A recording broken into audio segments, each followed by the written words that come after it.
मेरे प्रिय भाई और बहनों, बराबर कई बार कई युवक युवतियां मेरे पास आकर एक सवाल करते हैं, स्वामी जी मैं प्रार्थना करता हूँ, मैं वचन सुनता हूँ, आपके कार्यक्रमों को भी अटेंड करने का प्रयास करता हूँ, लेकिन मेरे जीवन में बहुत ज़्यादा प्रलोभन है और विशेष करके वासना संबंधी प्रलोभन है। इसको मैं हटाने का प्रयास करता हूँ लेकिन हटता नहीं है, मैं उलझ गया हूँ। इब्रानियों के पत्र के अध्याय 12 वाक्य 1 में संत पौलुस कहते हैं, पाप हमें उलझाता है, उलझ जाते हैं और सवाल करते हैं कि स्वामी जी कब तक चलेगा। मैं उनको एक ही जवाब दिया करता हूँ और वो जवाब है, ईमानदारी से लड़ाई को जारी रखिए। कब तक के सवाल का कोई जवाब नहीं है।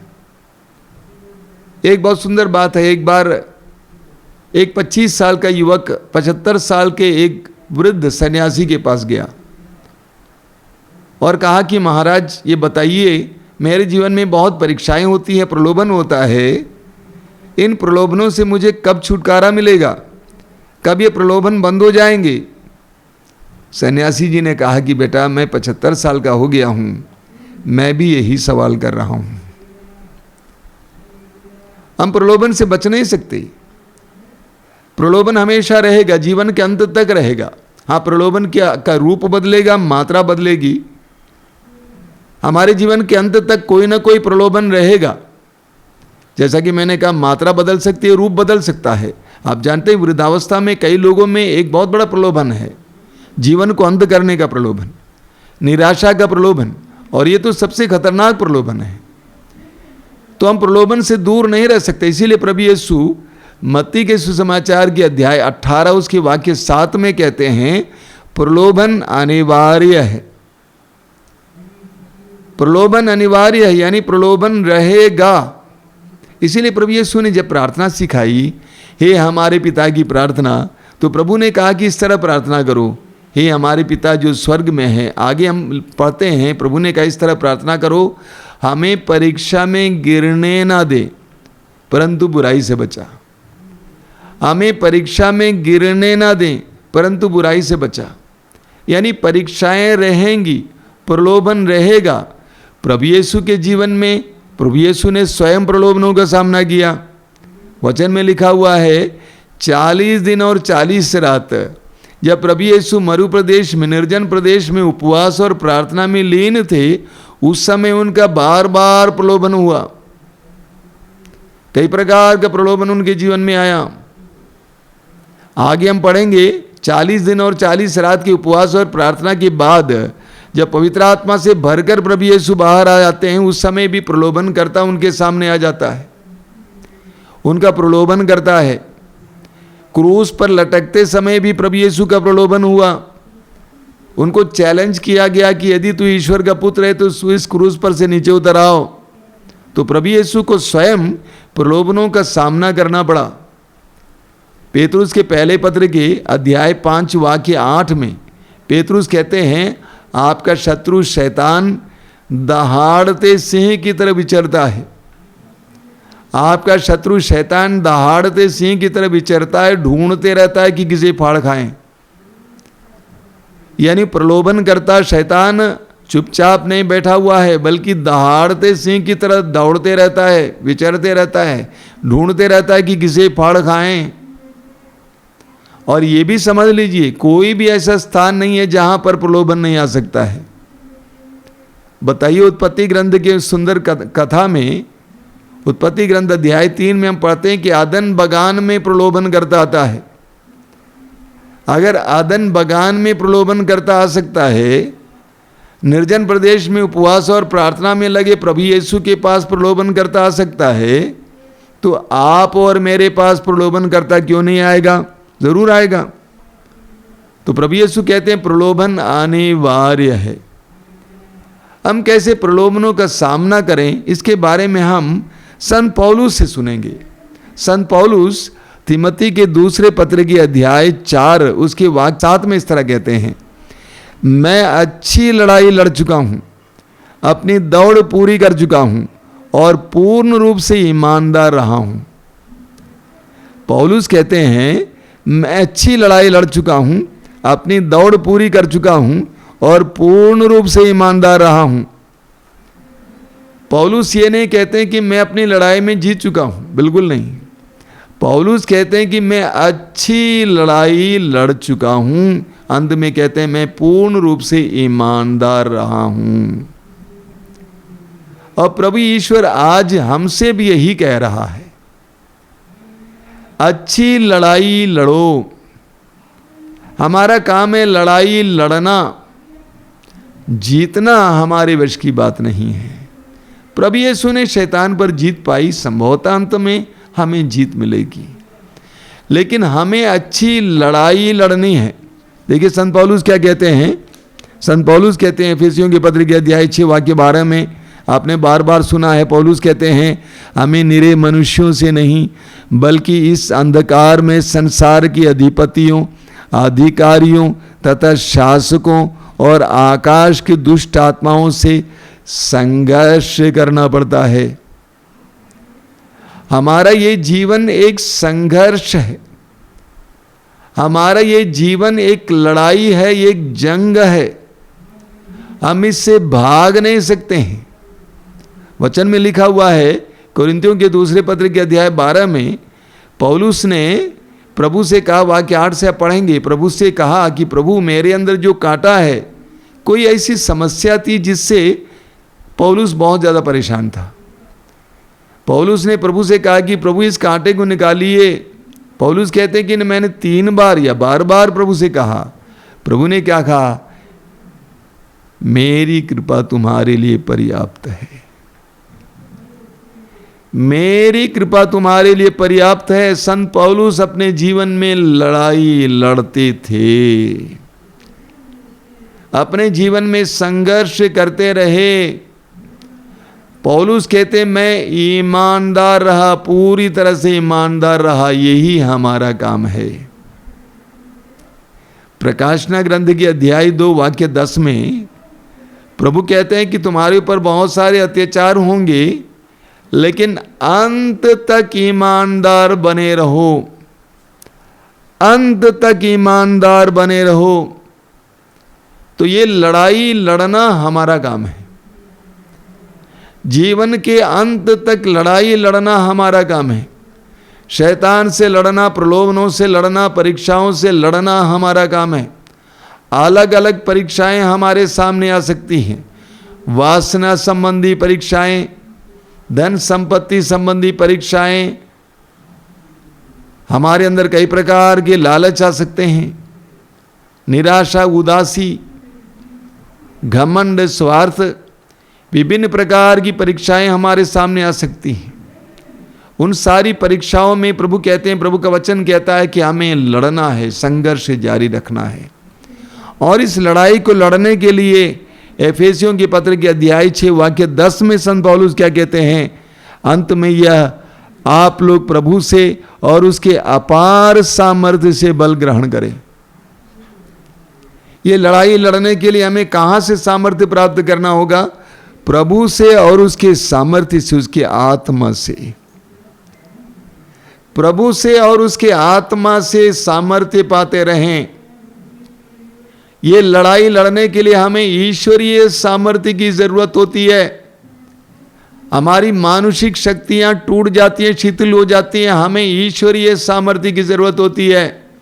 इसीलिए प्रभु यीशु ने कहा मार्कुस अध्याय 14 वाक्य 38 में, जागते रहो और प्रार्थना करते रहो जिससे तुम परीक्षा में न गिर जाओ। क्योंकि आत्मा तो तत्पर है लेकिन शरीर दुर्बल है। इसीलिए प्रभु यीशु कहते हैं जागते रहो और प्रार्थना करते रहो। हमें प्रतिदिन शैतान से लड़ना पड़ता है, विभिन्न प्रकार की आत्माओं से लड़ना पड़ता है। इसलिए हमें प्रार्थना को बनाए रखना है। प्रभु यीशु एक बहुत बड़े संकट से गुजरने वाले थे। प्रभु ने कैसे अपने आप को तैयार किया? प्रार्थना में तैयार किया। प्रभु को मालूम था कि उनका मन टूट सकता है, दिल टूट सकता है, उनका विश्वास टूट सकता है। इसीलिए उन्होंने अपने आप को प्रार्थना के द्वारा पुष्ट किया। आपके जीवन में परीक्षाएं हैं, प्रलोभन हैं, मेरे भाई मेरी बहन, प्रार्थना मत त्यागिए, प्रार्थना को बढ़ाइए। प्रार्थना को बढ़ाइए। लूकस के सुसमाचार के अध्याय 9 में हम पढ़ेंगे कि प्रभु यीशु ने उस अबदूतग्रस्त जवान से अबदूत को निकाला। शिष्यों ने पूछा कि हम क्यों नहीं हटा पाए, तो प्रभु ने कहा इस तरह की, इस जाति की दुष्ट आत्माएं बिना उपवास और प्रार्थना के नहीं हटाई जा सकती है। तो प्रभु यीशु कहते हैं कि प्रार्थना करते रहो, जागते रहो और प्रार्थना करते रहो ये लड़ाई लड़ने के लिए। इस लड़ाई को लड़ने के लिए पहला पेतरुस अध्याय 5 वाक्य 8 में पेतरुस कहते हैं आप जागते रहें और संयम रखें। इस लड़ाई को लड़ने के लिए आप जागते रहें और संयम रखें। सोना नहीं है, आलसी नहीं होना है, अपने को जगाए रखना है। कौन आ रहा है, कौन जा रहा है, कौन सा इमोशन मेरे अंदर है, कौन सा विकार मेरे अंदर है, मुझे क्या करने के लिए प्रेरित कर रहा है, जागते रहना है और संयम रखना है। अपनी आँखों पर संयम रखना, अपने कानों पर संयम रखना, अपनी जुबान पर संयम रखना, अपने हाथ पर संयम रखना। तो पेतरुस कहते हैं लड़ाई लड़ने के लिए जागते रहना है और संयम रखना है। इस लड़ाई को लड़ने के लिए हमें पवित्र वचन को इस्तेमाल करना है। सुसमाचारों में हम पढ़ते हैं कि प्रभु यीशु की परीक्षा हुई। शैतान ने कहा इन पत्थरों को रोटी बना दो और खा लो क्योंकि तुम मर जाओगे नहीं तो। प्रभु ने कहा लिखा है मनुष्य केवल रोटी से ही नहीं जीता है बल्कि परमेश्वर के मुख से निकलने वाले हर एक वचन से जीता है। फिर शैतान ने कहा, वो शैतान ले गया मंदिर की चोटी पर और कहा कि कूदो क्योंकि लिखा है कि तुम्हारे दूत तुम्हें बचा लेंगे। प्रभु ने कहा लिखा है अपने प्रभु ईश्वर की परीक्षा मत लो। फिर शैतान ने प्रभु यीशु को ऊंचे पहाड़ पर ले जाकर वैभव दिखाया और कहा कि ये सारा वैभव मेरा, मैं तुम्हें दे दूंगा, मेरी आराधना करो। तो प्रभु ने कहा लिखा है अपने प्रभु ईश्वर को छोड़कर और किसी की आराधना मत करो। तो प्रभु यीशु ने प्रलोभन में, परीक्षा में वचन का इस्तेमाल किया। इसलिए पवित्र वचन को सुनिए, पवित्र वचन को पढ़िए, पवित्र वचन को बार बार दोहराइए। इस प्रकार हम प्रलोभन में, परीक्षा में शैतान से लड़ने के लिए सक्षम होंगे, सफल होंगे।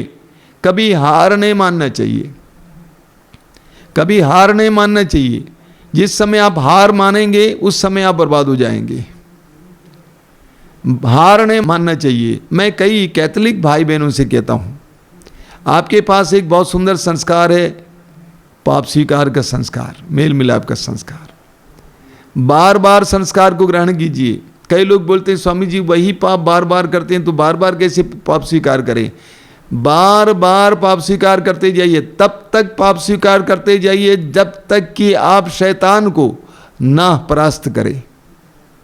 अगर आप पाप स्वीकार करना बंद करेंगे तो आप हार गए। अगर आप प्रार्थना करना बंद किए तो आप हार गए। अगर आप वचन पढ़ना सुनना बंद किए तो आप हार गए। हारिए मत, हार मत मानिए, बल्कि लड़ाई को जारी रखिए, बराबर लड़ते रहिए। पौलुस कहते हैं मैं अच्छी लड़ाई लड़ चुका हूं। अपने जीवन के अंत में पौलुस इतना ही कहते हैं मैं अच्छी लड़ाई लड़ चुका हूं। पौलुस ने कहते हैं कि मैं लड़ाई में जीत चुका हूं, बिल्कुल नहीं। और प्रभु ईश्वर हम में से हर एक से यही चाहता है कि हम अच्छी लड़ाई लड़ें, ईमानदारी से लड़ाई लड़ें। प्रभु ईश्वर यही चाहता है। देखिए पौलुस कितने महान व्यक्ति थे, इतने महान व्यक्ति जिसके द्वारा प्रभु बड़े बड़े चमत्कार और चिन्ह प्रकट करते थे। ऐसे महान व्यक्ति अपने जीवन के अंतिम पलों में कहते हैं कि मैं अच्छी लड़ाई लड़ चुका हूं। मेरे प्रिय भाई और बहनों, मैं जानता हूं कि आप में से कई लोग विभिन्न प्रकार के प्रलोभनों में पड़ जाते हैं या प्रलोभनों से उलझ जाते हैं। मैं स्वयं अपने जीवन में अलग अलग प्रकार के प्रलोभनों का सामना करता हूं। आसान बात नहीं है, क्योंकि शैतान कभी भी निष्क्रिय नहीं है। वो दहाड़ते सिंह की तरह विचरता है, कभी कभी चुपचाप हमारे जीवन में प्रवेश करने का प्रयास करता है।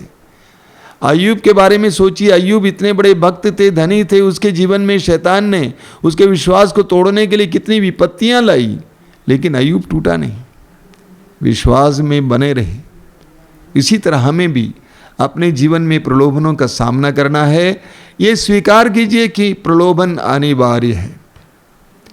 पहले से स्वीकार कीजिए कि प्रलोभन अनिवार्य है, मुझे संघर्ष जारी रखना है, मुझे लड़ाई जारी रखनी है। आइए हम प्रार्थना करें। प्रभु यीशु ने हमसे कहा, प्रार्थना करो कि पिता हमें परीक्षा में गिरने ना दे, हमें प्रलोभनों में गिरने ना दे, परंतु बुराई से बचा। यही प्रार्थना आज भी हमारी होगी। हमें प्रलोभनों में गिरने ना दे।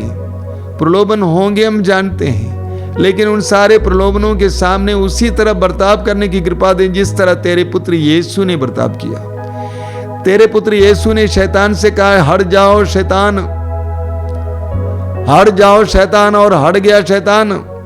तेरे पुत्र यीशु ने प्रलोभनों का सामना करने के लिए अपने आप को तैयार किया, प्रार्थना के द्वारा पवित्र वचनों का इस्तेमाल करके शैतान को हराया। उसी तरह हमें भी प्रार्थना और वचन के द्वारा इस जीवन के संघर्ष में जीतने के लिए कृपा दीजिए। तेरे सामने ईमानदार बने रहने के लिए कृपा दीजिए। प्रभु यीशु इन पवित्र वचनों को सुनने वाले मेरे भाई बहनों को आशीर्वाद दीजिए। तेरे पवित्र सामर्थ्य उन्हें प्रदान कीजिए। संत पौलुस कहते, जब मैं दुर्बल हूं उस समय मैं बलवान हूं, क्योंकि मेरे अंदर उस समय ईश्वर का सामर्थ्य पूर्ण रूप से प्रकट होता है। प्रलोभनों के समय, परीक्षा के समय तेरा सामर्थ्य उनके जीवन में पूर्ण रूप से प्रकट हो जाए। विभिन्न प्रकार के परीक्षाओं में पड़े हुए लोगों को इस समय तू छुटकारा देना हो। वासना संबंधी परीक्षाओं में पड़े भाई बहनों को छुटकारा देना हो। लालच के शिकार भाई बहनों को छुटकारा देना। नशे के शिकार भाई बहनों को छुटकारा देना। प्रभु यीशु हमारी इस प्रार्थना को ग्रहण कीजिए। आमीन।